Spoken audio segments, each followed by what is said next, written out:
इधर यूपी के सहारनपुर में भी शुक्रवार को हिंसा हुई थी। हिंसा के बाद से पुलिस एक्शन में। अब तक 82 लोगों को गिरफ्तार किया जा चुका है। अब तक की जांच में साजिश नजर नहीं आई है। आपको ये भी जानकारी दे दें कि पीएफआई समेत किसी संगठन का नाम भी सामने नहीं है, लेकिन इस बात की जानकारी जरूर है कि कुछ लड़कों ने मिलकर ये योजना बनाई थी। उकसाने वाले 2 युवकों की पहचान हो चुकी है, गिरफ्तार भी उनको कर लिया गया है। पुलिस उपद्रवियों पर सख्ती दिखा रही है, लेकिन पुलिस की सख्ती पर भी सवाल उठ रहे हैं।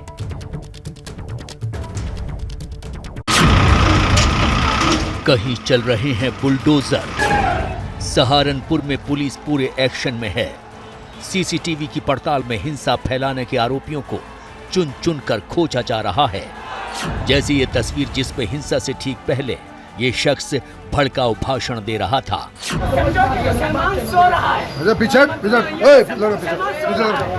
अगर बेहोशी की हालत में तुम्हें कर दिया ना, ध्यान रखो, मुझसे इतिहास गवाह है, जब जब मुसलमान उठाए कहर लेकर उठाए और इंशाल्लाह इस बार भी उठेगा।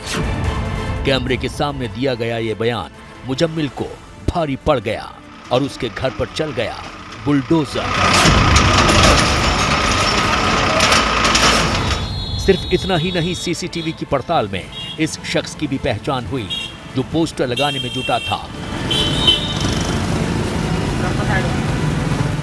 ये देखिए, हाथों में पोस्टर लेकर इसने सड़क पर चिपका दिए जिस पर लोग पैर रख रहे हैं। हिंसा के आरोप में सलमान की भी गिरफ्तारी हुई है। पुलिस लगातार एक्टिव है।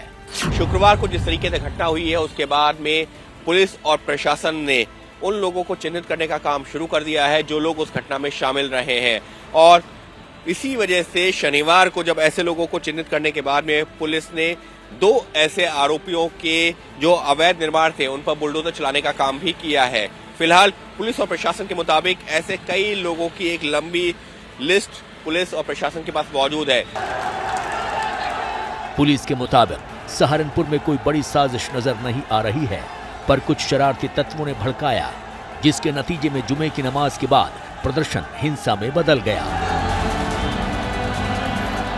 10 जून को जुमे की नमाज के उपरांत कुछ शरारती तत्व भीड़ की शक्ल में सड़कों पे आ गए थे और नारा लगाते हुए जा रहे थे। उसमें से कुछ लोगों की शरारत करते हुए दुकान में भी घुसने का प्रयास किया गया। पत्थर भी कुछ चलाए गए शरारती तत्वों द्वारा। सभी को आइडेंटिफाई करते हुए उसमें से अब तक हम लोगों ने 71 को गिरफ्तार किया है और जेल भेजा है। लगातार उनको आइडेंटिफिकेशन कार्रवाई हमारी चल रही है और उनकी हमारी गिरफ्तारी जारी रहेगी।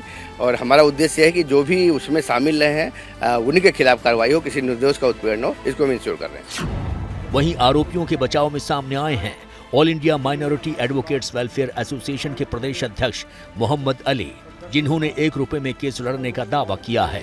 इसका जवाब बीजेपी की तरफ से उप मुख्यमंत्री केशव प्रसाद मौर्य ने दिया है।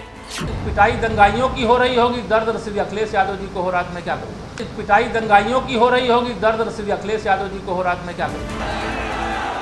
सवाल ये भी पूछा जा रहा है कि विरोध के नाम पर हिंसा क्यों की गई।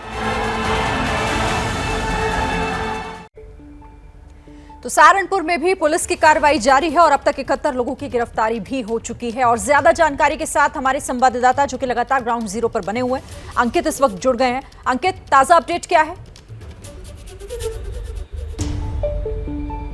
शिरीन, इस मामले में 82 लोगों की गिरफ्तारी हो गई है। दोपहर तक 71 ये आंकड़ा था, लेकिन दिन भर में जो है 11 और लोगों को गिरफ्तार किया गया है और अब ये आंकड़ा 82 पहुंच गया है। लेकिन पुलिस और प्रशासन की माने तो सिर्फ 82 तक ये आंकड़ा नहीं रुकेगा, बल्कि कई और लोगों को भी चिन्हित किया गया है और आने वाले दिनों में उनको भी गिरफ्तार किया जाएगा। और इस सबके बीच में एक अपडेट ये है कि पुलिस और प्रशासन ने और अब जो सहारनपुर डेवलपमेंट अथॉरिटी है उसके पास में इन आरोपियों की पूरी जानकारी भेज दी है और उससे कहा है कि आप वेरीफाई कीजिए कि इनके जो भी है प्रतिष्ठान है या इनकी जो भी संपत्ति है क्या उसमें अवैध निर्माण है, और अगर अवैध निर्माण पाया जाता है तो नियमों के हिसाब से वहां पर भी कार्रवाई की जाएगी, यानी कि बुलडोजर चलाया जाएगा। तो कुल मिलाकर के लगातार आरोपियों को चिन्हित किया जा रहा है और अब कार्रवाई की हो रही है तैयारी।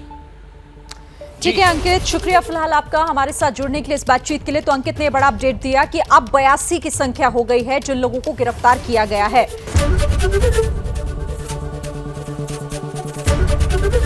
एबीपी न्यूज आपको रखे आगे।